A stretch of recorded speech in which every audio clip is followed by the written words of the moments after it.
but it's right there to be seen. And it's just this country, this president, traditionally we've been unable to pull the trigger on the Saudis. Even now, when confronted with heinous activity, we still can't pull the trigger on the Saudis because of the need for oil.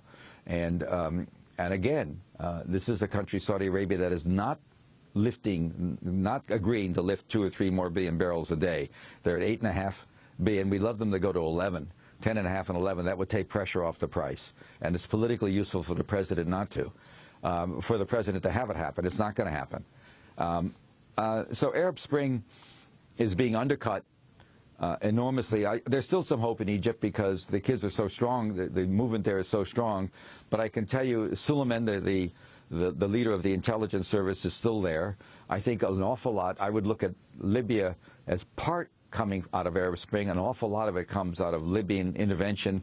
There's been a long-standing American CIA role in opposition to Gaddafi.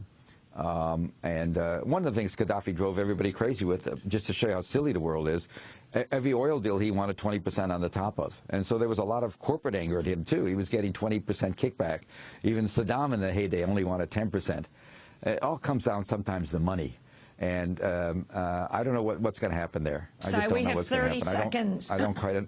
We have 30 seconds, okay. But I want to ask you a last question. You made headlines a few years ago when you said President Bush operated an executive assassination ring. Has that policy continued under President Obama?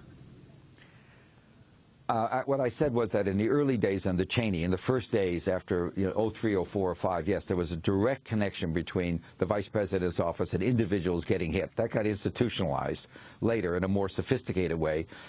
There's no question that, look, there's an enormous military apparatus out there that isn't seen. That's what I'm writing about. We're not seeing it. We don't know it exists. Cheney built up a world that still exists. And it's a very ugly, frightening world that has not much to do with what the Constitution calls for. We're going to leave it there. Thank you very much, Seymour Hersh, Pulitzer Prize-winning investigative journalist. This piece appears in the New Yorker magazine, and we will link to it. It's called Iran and the Bomb.